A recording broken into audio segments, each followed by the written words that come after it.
Welcome to CTN's monthly webinar.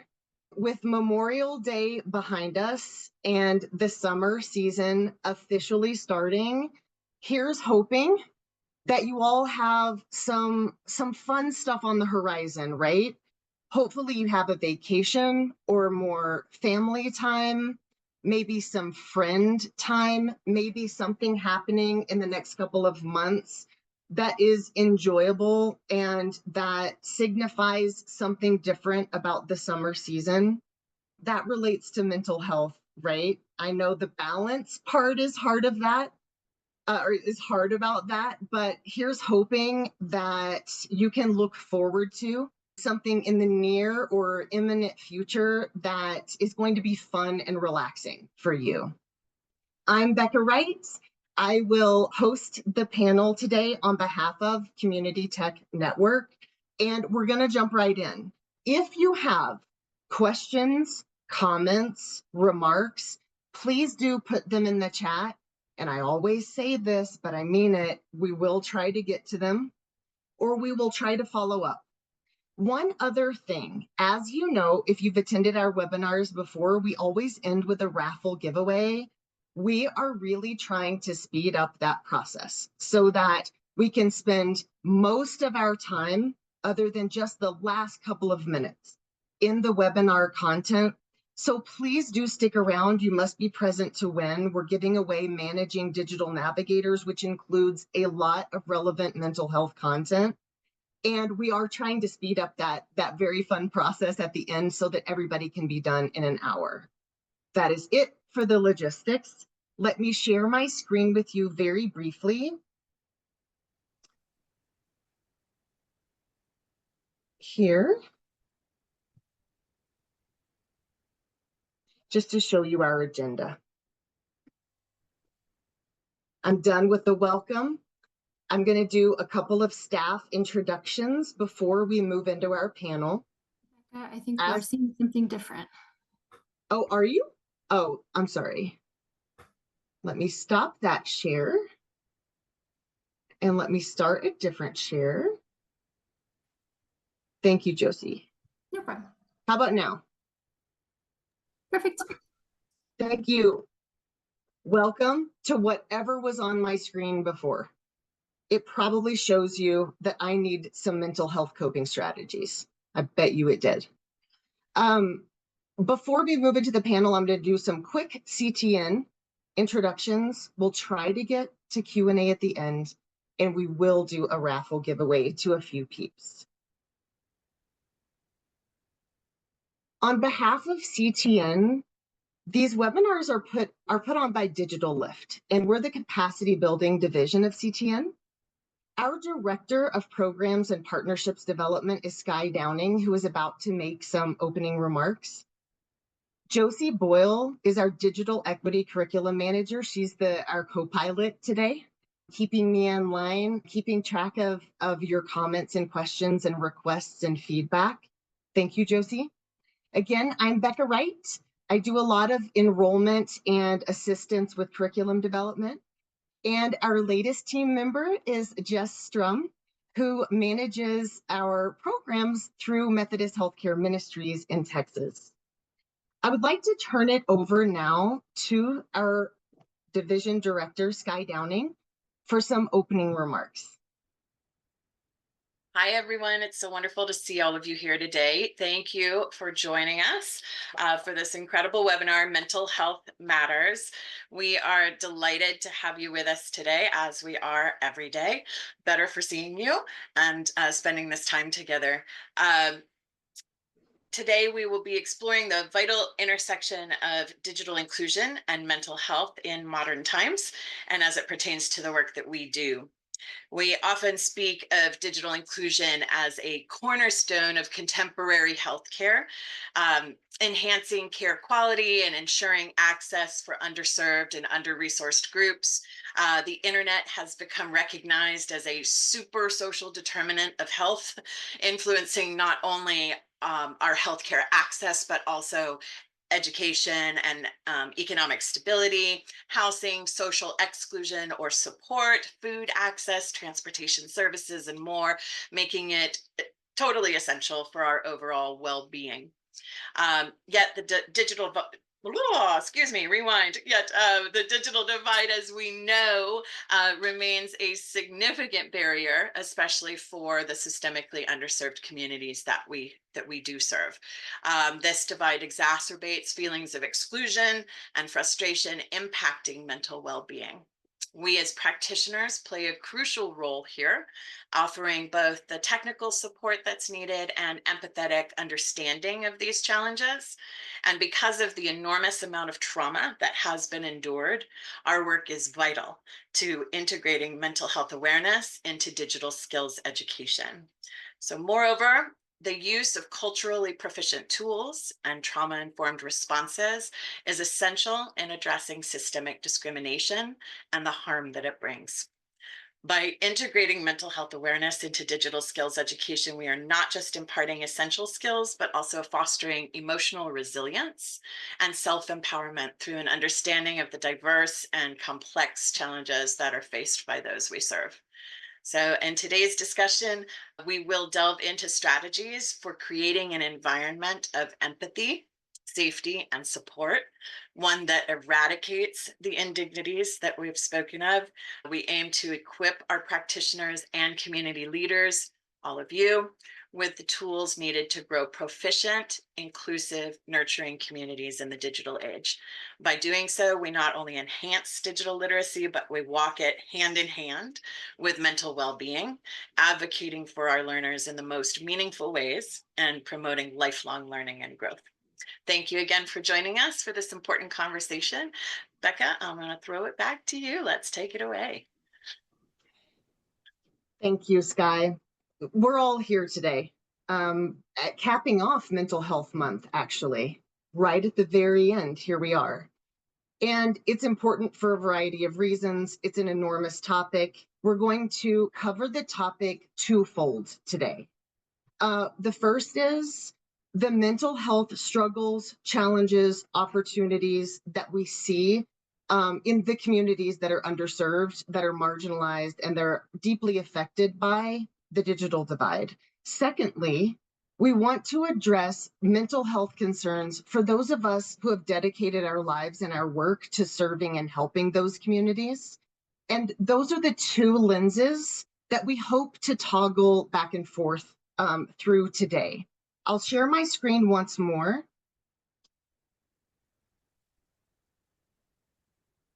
Josie, can we see that? We sure can. Thank you so much. We are incredibly fortunate to have this panel with us today. We have Monica Gonzalez, the Digital Equity Supervisor at Methodist, blah, blah, blah. Sky, it's contagious. Monica Gonzalez, the Digital Equity Supervisor at Methodist Healthcare Ministries. We have Suzanne Heritage, Director of Community Partnerships and Policy at Underline. And we have Cassandra Madrigal, we call her Cassie, who is a new program coordinator here at CTN. I quickly want to review their bios with you to put them in context, and then I'm going to turn it over to them. Monica Gonzalez is the Digital Equity Supervisor at Methodist Healthcare Ministries, where she oversees the digital equity strategy implementation and grant portfolio. She works with nonprofits, public sector, and community partners to build collaborative digital inclusion strategies and solutions to help those close the digital divide across South Texas, which is not a small area. Monica has over 20 years of experience in nonprofit management, affordable housing, and community development. Prior to MHM, she served as Senior Program Director for Enterprise Community Partners Gulf Coast office in New Orleans, where she supported the development of over 12,000 affordable homes and investment of over $500 million in loans, grants, and equity in the years following Hurricane Katrina. Monica is originally from Alice, Texas, which is in South Texas. She graduated from St. Mary's University with a Bachelor of Arts in Psychology and received a master's degree in social work from Our Lady of the Lake University. We're lucky to have Suzanne Heritage, who is the Director of Community Partnerships and Policy at Underline, where she works hand in hand with communities to support their connectivity goals.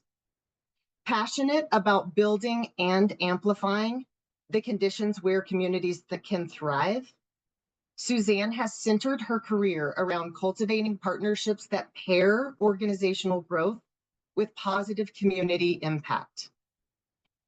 Prior to joining Underline, Suzanne worked for Find Help, a social care technology startup, where she led business development and go-to-market strategy, generating and expanding partnerships with key industrial stakeholders and state government markets. In this role, she synthesized federal and state policy to inform business and product strategy, working closely with prospective clients to understand needs, identify and carve out opportunities, and foster and maintain strategic relationships centered on trust. Suzanne attended the University of Texas at Austin, earning a Master of Science degree in social work.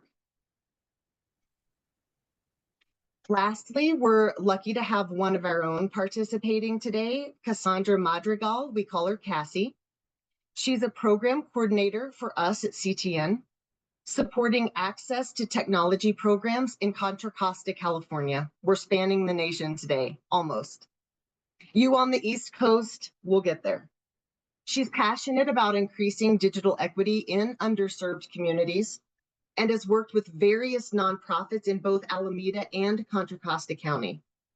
In the Oakland community in California, she has been an integral part of the community closet and diaper pantry programs that serve over 200 families in that immediate area. In addition to her grant writing efforts to strengthen families, she developed a STEAM program herself that received a $300,000 grant. Prior to CTN, Cassie worked directly with clinicians to offer mental health and resources support to community members in need. She graduated from San Jose State University with a Bachelor of Arts in Child and Adolescent Development and a minor in Justice Studies. She is certified in trauma-informed care and strengthening families framework. You can see that we have a strong background here in a variety of industries related to digital inclusion and social work, psychology, and trauma-informed response. With that, I would like to turn it over to our panel to give you introductions of themselves before we go into the panel itself.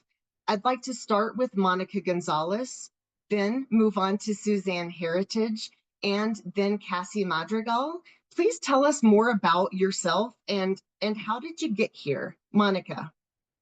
Yeah, thank you, Becca. Thank you for that framing of the conversation today. You know, it's kind of funny because during the Christmas holiday, I was visiting with my parents and we were having this conversation like, what did you think I was going to do when I grow up? Like I was reflecting like what I wanted to be. And, you know, that was an icebreaker question the other day. And my answer was, I wanted to be a Supreme Court justice because I was head over heels fangirling over Sandra Day O'Connor. Obviously, I'm not a Supreme Court justice, so let's start there. But, you know, I asked my parents, like, where did you see me? And it was interesting to hear their responses because my mom was like, I thought you were going to be like a preschool teacher. And my dad was like, I thought you were going to be a lawyer. But here I am, a social worker, much less what I call myself a fake social worker because I don't have my license. So it's been a journey. And I think for me, I always think back of how, you know, place and people shape you, right? I am from Alice, Texas, a small rural community, you know, in the halfway point from San Antonio to the border and about 45 minutes from the Gulf Coast. So I feel like I had a unique experience, you know, growing up in a town where there's less than 20,000 people, but also one that really was a village and everybody takes a village to raise a child in that community. I really was fortunate to have that experience. My dad worked in the oil fields. My mom was a psychiatric nurse, so always have been aware of mental health and what that looks like and how that impacts people. So, growing up in that area, one of the things I always said, I'm going and I'm never coming back. And my parents also said that, there's not much opportunity here. So please leave the nest and find yourself. So I was fortunate to have that support of my parents. But it was always interesting because, my mom, she worked with those who had mental health issues and those who were substance abuse impacted. And we'd be in the middle of the street and people would just yell for my mom, like, oh, hey. And I was just like, Mom, how do you know all these people, right? And I was like, Mom, they don't seem right. She's like, it's okay. They're okay. They just need their medicine. And so like one of the most vivid memories I have from my childhood is one of the Christmas gifts that my mom got from one of her patients. It was a glass, container of empty pills. And my mom was like, so it was very colorful, but I was just like, she still has it to this day. But I was like, my mom's like, at least they didn't take the pills. So that was a good thing, right? So, but to me, that really set me on my trajectory of how important it is to help people and how we're all in different spaces and places and how really mental health impacts not only the individual, but their families. My mom has been a retired nurse for 20 years, but she still gets calls from her clients. Like, it's a small town, so people can look you up in the phone book. They actually still have a phone book and they still reach out to her. So I think having that exposure to that and understanding at an early age really kind of changed my desire. At one point I loved math and wanted to be an engineer, but here I am, a fake social worker. So I left Alice. I, came to San Antonio, did my studies here. I went to get my master's in social work. And it was actually full circle because my first job out of college, I was working with kids who were impacted by substance abuse and those who their parents were incarcerated. So I say it was full circle thanks to my mom. And, I worked with families who were homeless and impacted by housing prices as they're going up. But I think one thing that really changed my trajectory was Hurricane Katrina. I was a case manager at a transitional housing facility. I had just transitioned to a new job, Enterprise Community Partners here in San Antonio, and Hurricane Katrina happened a few months later. And I think because of my faith and my calling, I felt like I needed to help. I needed to go. I couldn't stand there or sit there and watch the TV anymore. And I was lucky enough that where I was working, they were opening an office. They wanted to open an office in New Orleans. So I took the leap while everybody was fleeing New Orleans. I decided to move there in a place where I didn't see my apartment before I went. I didn't know a single soul, but I went. And I think that really changed. And I think it actually, I talk about a lot this recently is I feel disaster management is currently what we're dealing with in digital equity and digital inclusion these days. We have a lot of funding, we have a lot of bright ideas, we all want to help, but how to actually execute that is difficult sometimes because we have a lot of barriers. But the same time, one of the things I really learned in being, post New Orleans, post Hurricane Katrina and many disasters after that, right? Because the hurricanes didn't stop and I worked from Harvey to Maria to all the different hurricanes since. But what I learned is we as social service folks, we as nonprofit leaders, engaged, frontline staff workers, we love to take care of everyone else, but we don't love to take care of ourselves. So I think it's about really taking that pause and really understanding, that we really need to take care of ourselves if we're really going to serve the community well. Burnout is real and it's fast these days because we have the exposure to technology, because we can look up social media, Instagram, what's happening across the world. So it's not only our disasters that we're dealing with in our community, we're exposed to so many other disasters. So I really, for me, I think I never thought I would be doing digital equity or digital inclusion. Like that wasn't a word, I barely had an Atari growing up, so that was a thing. But for me, I felt it, I was living in New Orleans. My parents still live in Alice. So during the pandemic, trying to see them, it had to be via Zoom. And my parents had a laptop, had no digital skills. Literally it took me 2 hours to tell them how to open Zoom and get on the Zoom. And I love my parents, but I had no patience trying to teach them that. So it really is important, in my life today and moving forward, because they have to travel an hour away for healthcare. They have to go to Corpus, to the big city to get healthcare. There is no functioning hospital in Alice anymore. So for me, it's become a personal crusade because it is the super social determinant of health. So if we are going to impact communities, what I say is we're not trying to change anything different. We're trying to change access points. It just happens to be through technology. So how do we give communities that access point and that opportunity? So for me, that's always been my work, helping others, helping communities, and experiencing the burnout. I'm not going to sit here and lie and say I've done all the right things, but I think that's one of the biggest lessons I learned in my first 5 years post-Katrina was, if we don't take care of ourselves, we're not going to move forward. And I think that's something we have to look in the front end right now. We talk about digital equity and all the funding coming out, because we're all going to experience burnout. So we need to be prepared and have the tools and be willing to talk about it, because I think that's something that's realistically going to happen. So let's have the conversation. So I appreciate kind of where we are today in this conversation. So I will stop there. Thank you, Monica. And that actually, just in talking about yourself, gets into a lot of the topics that we will talk about today. Suzanne. Well, thank you so much. I'm so grateful to be here with you all today as we wrap up Mental Health Awareness Month. It's a month that's close to my family, I would say, from our own journey around supporting a sibling with mental health support and accessing resources and normalizing that process as well. And I too have called myself a bit of a fake social worker as an unlicensed social worker. So for those on the phone, I certainly really appreciate that perspective, Monica, and just again to hear your background and vision and heart for this work. So as Becca shared, my name is Suzanne Heritage. I serve as the Director of Community Partnerships and Policy at Underline. We are a community infrastructure company, so we deploy fiber to the home, business, school, nonprofit, utility, you name it. We're not an ISP. We deploy what I call neutral fiber, and then we will have a technology stack that lives on top that effectively creates competition and choice with the different internet service provider partners that we recruit and qualify. I found myself, I think today it was funny, before joining this webinar, someone reminded me that today is my 1-year anniversary at Underline. So I am new to the broadband space. I am a social worker that found herself in the infrastructure space and have been, thank you, Monica, and have been learning what I call the pliers and wires of this world. But really, I would say what drew me to this field and to this company in general is really from a posture and a spirit of, I've always been interested in issues of access. I kind of like Monica was saying, where how much of your childhood and your background really informs your passion and your interest for who you are. I grew up as a military kid, and so we moved around a lot. And I always saw when both parents got out, when my dad retired, just their example of modeling what it looks like to help other people that are in transition.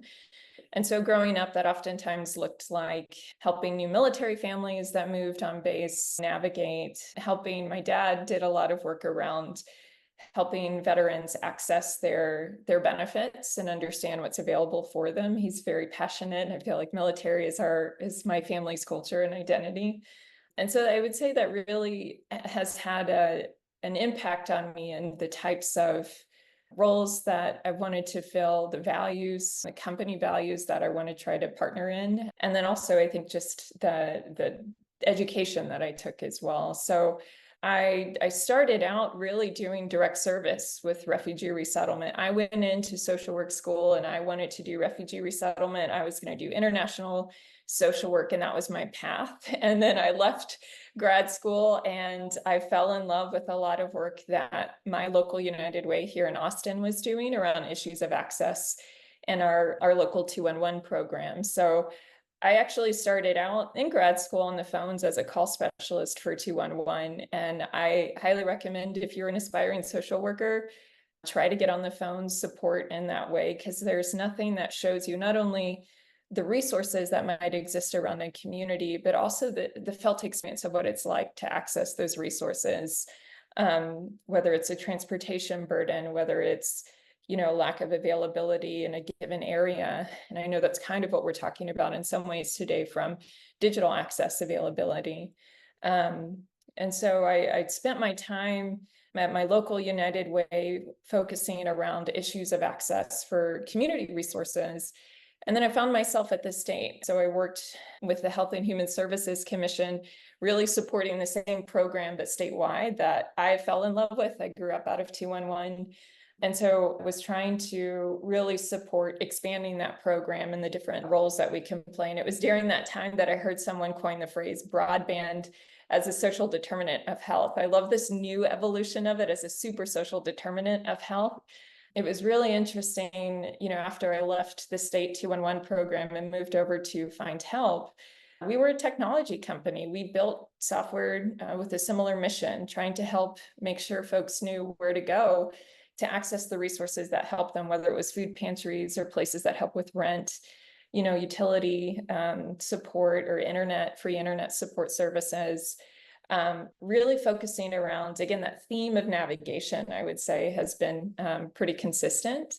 And it was really interesting during that time at Find Help. It was, obviously we started the 2020, the pandemic happened. And I was just thinking how frustrated I was by the fact that you had entire communities. My roommate at the time was a teacher, and she was dealing with a lot of students who were huddled around a simple cell phone to try and access their online learning service. So I saw sort of firsthand her experience trying to support her students that she was working with who didn't have access to technology device or internet in the home. But needed to continue their online learning that the pandemic really just thrust on all of us, right?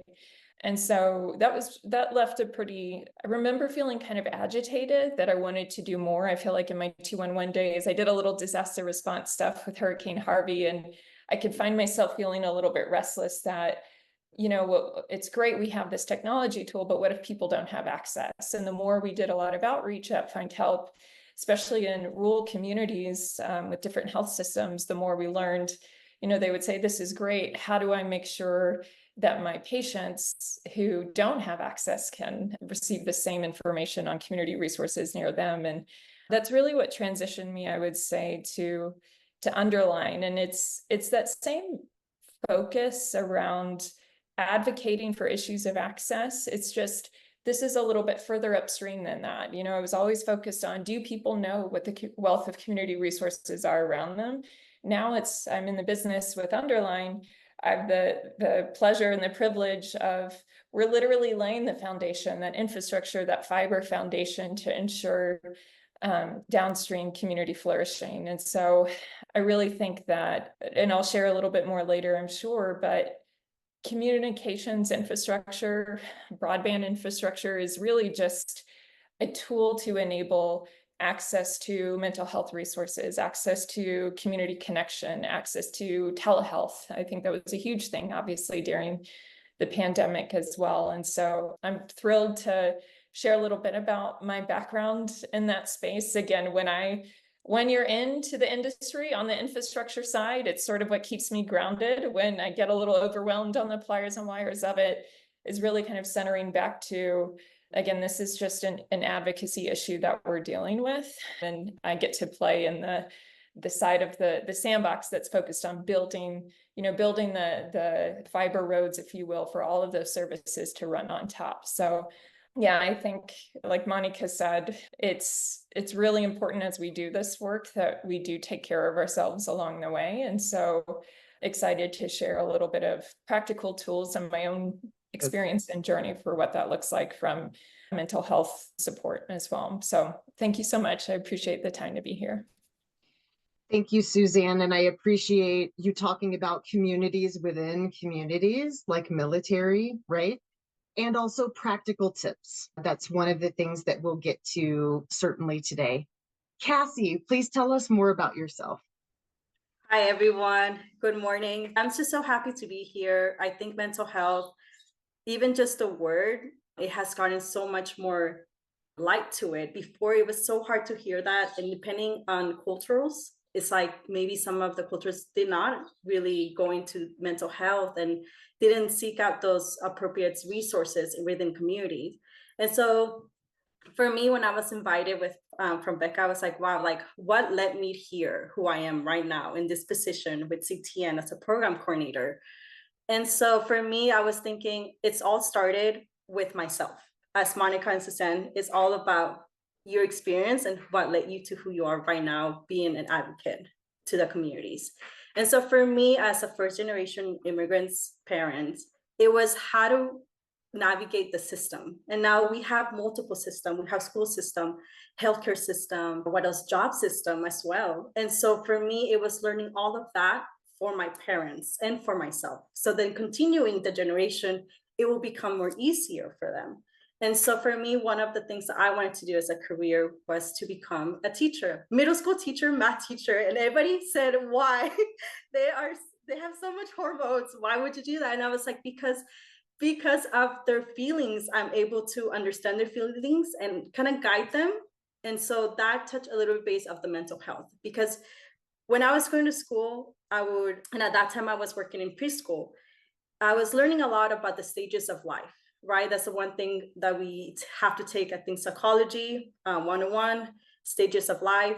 You have the baby, the child, teen, young adult, older, right? And so, in preschool, we focus only on the child, but then they continue to grow. And for me, I was like, well, what happens after that? How does us focusing just as a child, because I was taking preschool, I was like, what else continues? And so one of the videos I saw on YouTube, and I forgot to send the link, but I'll send it in a little bit, is children, they have so much emotions and they're unable to communicate that with adults. But we were all once adults, right?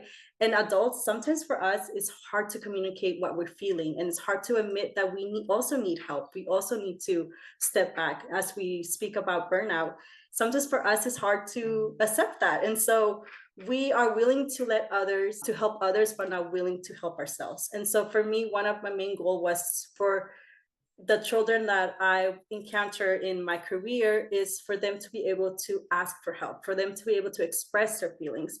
And so in this YouTube video that I'll show the link later, just imagine like a glass jar with glitter on it, and it's just clear water. And then you shake it and it's all foggy. That's exactly how I explain to adults how kids are feeling. And so sometimes we want to approach kids when they're having a tantrum or they're having big feelings, but their brain is not at the moment for them to have that explanation, to learn. And so for adults, it's the same thing. So when we have a foggy mind, we're not able to explain how we're feeling. We're not able to understand even ourselves. So that's when we take a step back. And that's kind of the journey that I took in terms of changing my career path, in terms of being a teacher to more of an advocate. And so I wanted to know more I look into myself and I'm like, okay, well, I have experience in the system, community and resources, because I needed to do that for myself and for my parents. But I also have this love for children and this love to contribute that support for families. And so how do I gap that bridge? And that's where I saw myself as the bridge. I am the bridge.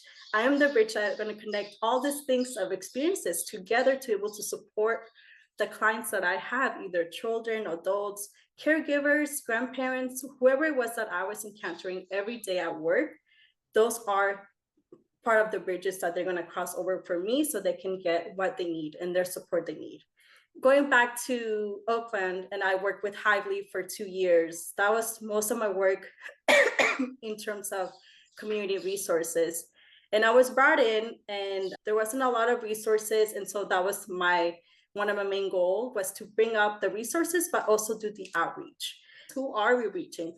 And so one of the things I noticed, going back to looking at systems, is that there was a divide between who we reach and who we're trying to reach, because we were sending our information online. We were sending our forms through email. We were sending by text messages. But in order to get there, they needed to have that information to sign up. And so that's one of the issues that I brought up. And I was like, well, how are they going to sign up if they don't have computers? How are they going to sign up if they don't know how to navigate online?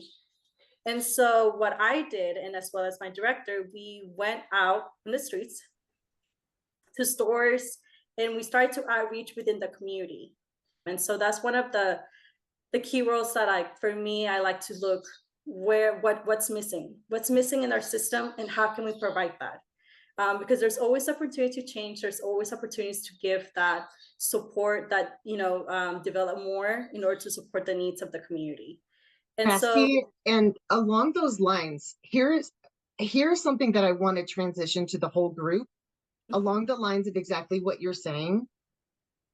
For all of our panelists, what is one mental health strategy that you think is a good one for the communities that you work in or that you've worked with?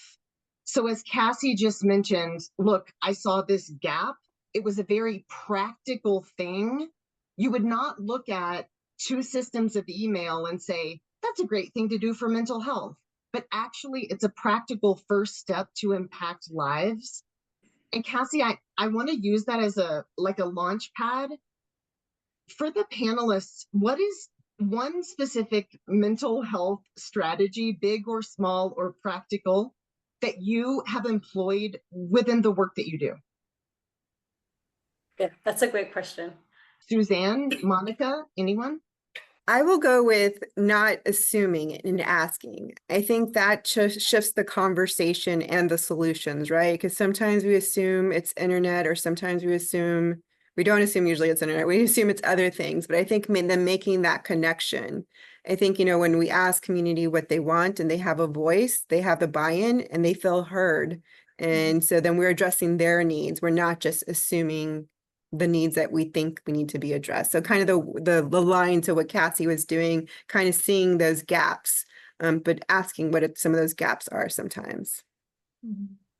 Yeah, I think being in the infrastructure space, it can be very easy to say, look at us, we've deployed fiber, we put fiber in the ground. And I've been, for a community, as we build out, typically what we'll do is build out an entire community and try and make sure that there is access to affordable high-speed internet, among other things. But glass in the ground is not useful unless you can afford it and you know how to use it and you have the device to use it. And so otherwise it literally is just dumb glass in the ground. And so I think one of the things that we've been trying to explore, and I would love as well just to learn from the wealth of folks on this call, as Underline moves into different communities and partners with communities and building out these broadband networks, we're very interested in understanding what the broader community need is, partnering with local organizations, coming behind it, and use that language intentionally. I don't want to supersede what anyone else is doing, but more so to amplify what existing leaders are already doing, whether, especially in rural communities, it might not be a formal organization. It could be the joke I've heard someone say in the past is, it could be the preacher, the teacher, the coach, the sheriff, what have you.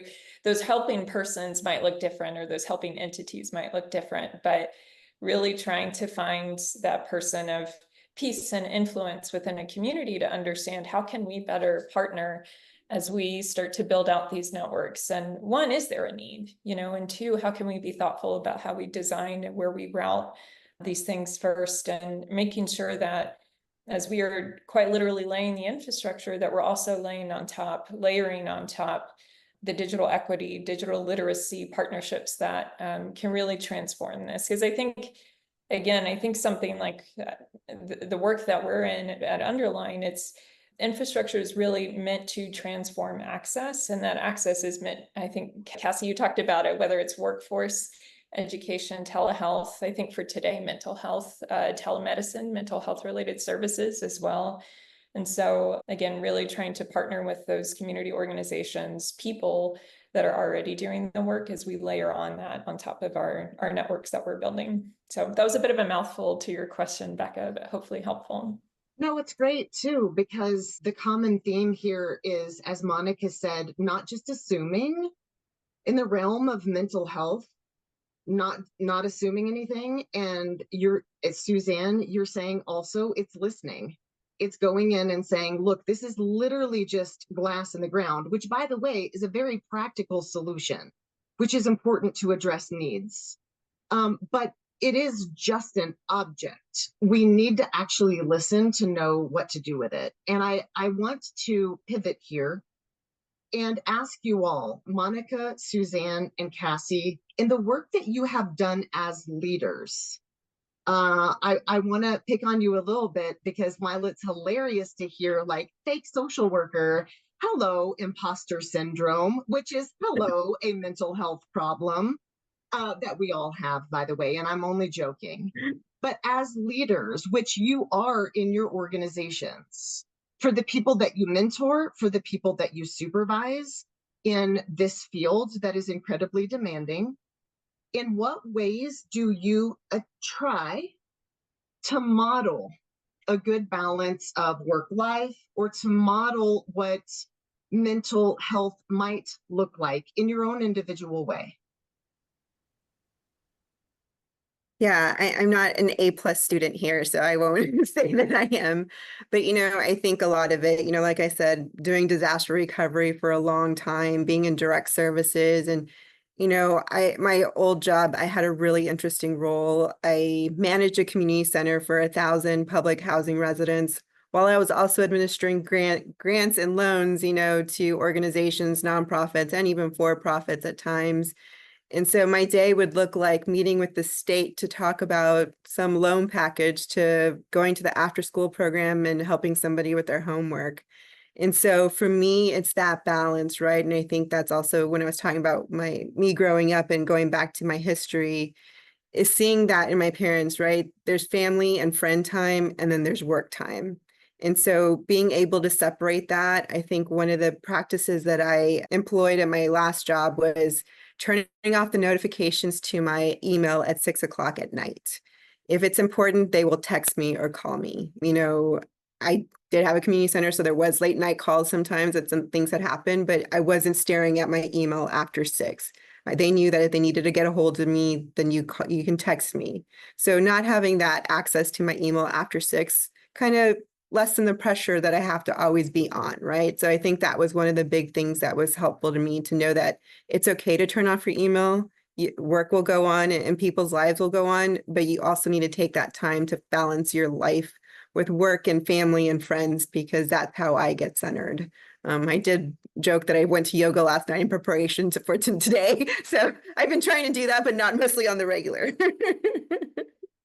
And I want to add, Suzanne, I see you jumping in. I want you to jump in, but I want to add also that, Monica, that gives those that you work with permission to draw their own balance as well. They must see it in you, not that it's a pressure thing, and not that there's a right or wrong way, but that models healthy behavior. Please, Suzanne. Yeah, I appreciate that vulnerability. And I think that's it too, like being, and it looks different in workspaces and personal life. But I think one of the things that's funny, to poke on the imposter syndrome, I will tell you, when I started this industry, man, has it been a year of overcoming that, and also being really proud of myself for what I've learned in this time that I've been here. I'm on calls with more construction guys than I've ever been in my entire life. I'm constantly writing down acronyms that I don't know. And I think that for someone who, as I desire to kind of be impactful and meaningful in this role, in this industry, and all of that, it's really giving myself a sense of grace for where I'm at today in my learning, as well as giving myself that celebration for how far I've come in my learning. And so I think sometimes I would say, even in prior life, when I was at this state during my time with 211, or even now in the mountain of things to learn, it can be pretty overwhelming. It's really trying to ask myself, what is within my sphere of control today, right now? And so really trying to take something that feels sort of overwhelming and like a mountain of a hill to overcome, and really trying to say, what can I do today? And I think that's been very helpful in transitioning. I do think, establishing great social support, whether that is friends, family. I'm in a group counseling, and it's been wildly helpful as I navigate some of the industry shift. And I do think Monica brings up a really good point. It's very easy. We talked a little bit about this, the blessing and the curse of connectivity. You can be wonderfully connected. You can also be, I've found myself at different times when overwhelmed by the things that are going on across the seas, can easily find yourself doom scrolling when you don't need to. And so really setting that aside to say, I need to take, and I recognize the privilege of being able to do that. I don't want to minimize that, but to take that moment that sort of Monica sent out, I think it's already been posted, that digital detox, if you will, and silencing those notifications. So that way you have that moment of sort of respite that we all need to regenerate. So those are some of the ways I'm seeing it pop up in my current kind of day-to-day, as well as tools and things that I'm trying to enact to really preserve and model what that mental health support or engagement will look like too. I would like to add to, for those of us on the call today, in whatever aspect that you are working and helping others with whatever their mental health challenges are, that's a great approach to say, here's the one thing we're going to work on today. And we're going to get this one thing done, or we're going to get this one thing started, and it's going to then go, and it's going to go bear fruit. And there can be a lot of mental chaos that can be dealt with by getting one thing done, because now it's done. Cassie, anything that you would like to add for modeling good mental health or leading those that you've worked with? Yes, prior to CTN, I was working with clinicians as a team. So they offer therapy for the children while I work with the parent or caregiver.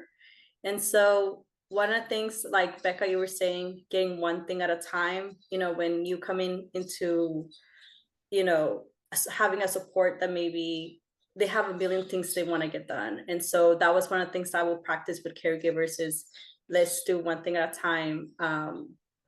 And let's make a plan so then that it's going to get done, everything in your list. But also going back to Monica and Suzanne, the boundaries, you also have to have boundaries. I also have my phone on silent, automatically turn off notifications after 6 p.m. I only allow my family, my mom, my dad, my sister, my brothers, just emergencies. But other than that, it's off. And then I just focus on my 2 daughters. And that's one thing that it made me realize, okay, like being in mental health environment, a career, what is something that makes me happy and calm back to myself, right? And that's being with my daughters. That brought me happiness because their happiness just transferred to me, even though sometimes I feel like I used to.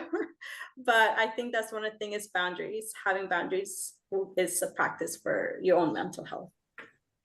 And I think that it's great too to have boundaries for those with whom we work. If we work with particularly needy people, look, that's why we're all in this field. Everybody on the call today, honestly, that's what draws us to education, digital navigation, healthcare, right? But to have boundaries with really what's in the scope of how can we help people and really what's not, and that those things are okay. One of the boundaries I'm currently struggling with is just how fast our time has gone in this webinar today, because we're almost to closing and we want to have that time for the raffle giveaway. We've barely touched on things, and I want to give you each the chance to give us a closing thought about one other strategy, one other mental health thing that is just on your mind these days, some kind of final thought to leave us with about either those you work with or about yourself that we haven't touched on yet. Just briefly give us that last thought. I can go ahead and start. I think for me, the important thing is empathy, right? And I think how we listen, and listening doesn't always mean words. We have to see how people are acting, those nonverbal cues. And that's important because sometimes people don't have the words or feel safe saying the words. So I think just making sure we're looking at other cues when people may not be feeling well or expressing, just being really attentive to that, because I think that can be really a game changer. Because sometimes, my face says more than my words. So I think just also acknowledging that and just asking the question. I think sometimes people just want to be asked the question and not be the first one to acknowledge it. So being able to feel safe in that space and create that safety for your clients or for your team members and your family is really important. So for me, it's the listening of verbal and nonverbal, and then having that empathy with that information you get. Yeah, I think one yes to everything that Monica said. I think the other thing I would add is I think it's good to ask others and even ourselves as we're experiencing something. We might not have the vocabulary ready to say, like, this is what I need. We might just be experiencing what the need is. It might be manifesting in, is my heart racing? Am I clenching my jaw? What are the ways that I'm physically maybe representing or experiencing stress or frustration or anxiety or depression, whatever it is. And I think asking ourselves or someone else, if we're working with them, is, do I need to be helped, hugged, or heard? right? Do I really want someone right now in this engagement to troubleshoot? Am I looking for troubleshooting partner, a thought partner? Am I looking just for someone to hold space with me? Not necessarily to try and help or fix or solution or give advice, but more so just to hold space so I can feel heard and in my experience. And so I think those are some 3 things I've been trying to practice. I heard a friend tell me about it more so in relation to as you're managing different teams, but I think it's just sort of a good framework for ourselves as we're thinking about when we are reaching out to others, as well as when we're engaging others who are reaching out to us. So those are 3 tools that I found really useful. And then for me, I'm just going to say one thing that I told my daughter this week is be kind to yourself. There's only one of you. So I think just have that in mind. I love those thoughts. And there's only one of you. The world doesn't need any more of anybody else. You can be you. We have barely touched on all of the panel's expertise. I want to give an enormous thanks to Monica Gonzalez, Suzanne Heritage, and Cassie Madrigal. In closing today, please stick with us for just a couple more minutes. I do want to share with you, if I can get my screen to work here, our next webinar is going to be Pride in Digital Inclusion. It's actually going to be hosted by Lo Smith, Senior Programs Manager at NDIA. If you've had any interactions with them, you know they're a hoot and a half. That's reason to join right there. But please do register for the next webinar.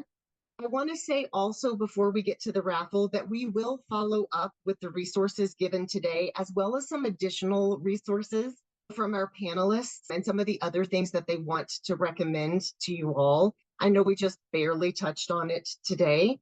In the background, as we've had our exciting session today, our director, Sky, has worked on a raffle for the free giveaway of our Managing Digital Navigators course. This is a $300 value. The reason that we're giving this away today is because in addition to covering programmatic efforts to recruit navigators, develop job descriptions for navigators, support them, etc., one of the main focuses of this course is how to support them in the work that they do. And we've touched on that today.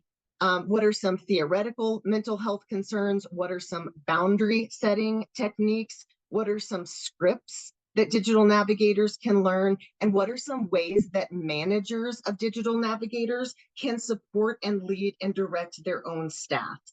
And we found that incredibly relatable for today.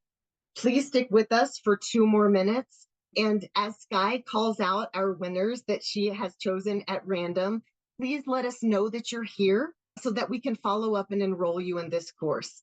Sky, who do we have for the free giveaway? All right. Well, congratulations to today's winners. I will call out the first 3 names that were drawn. And as long as they are here and present and accounted for, they will be today's winners. If any of them have left the session, we will read additional names that have been drawn. Just so you know, we do use an online platform called Wheel of Names. So it is a randomizer, and we do place everyone's name in that wheel and do this drawing without any human interaction. So it is just randomly done online. So the first winner of the Managing Digital Navigators curriculum is Megan Hungerford. Are you on the call today still? All right, I'm gonna let my team watch for your response. Is Megan here? Megan is here. Awesome! Yay! Congratulations. And then the second one, and please correct my pronunciation here, Nzinga and Barbaroos. Hi. Yeah, it's pretty close. And Zingayin Barbarous. Dean, thank you. Thank you so much. Awesome, congratulations. Anna Chu. Or Anna Chu. They are still with us. Is Anna still with us? There she is. Okay, all three winners were here. Excellent. Thank you so much, everybody. Really, as I said in the beginning, such a pleasure to spend this time with you, to be in your presence. Any questions can be sent to us via email, and I know Becca will finish the wrap up here and get us all to our next meetings and obligations. Thanks, you guys. Thanks again to our panelists. And we will probably in October, when we host a digital inclusion week, when we host some more webinars, we will certainly return to this. We want to hear more from you. We barely touched on it. Special thanks to panelists. And here's wishing everyone a good day and good mental health. We'll see you next time.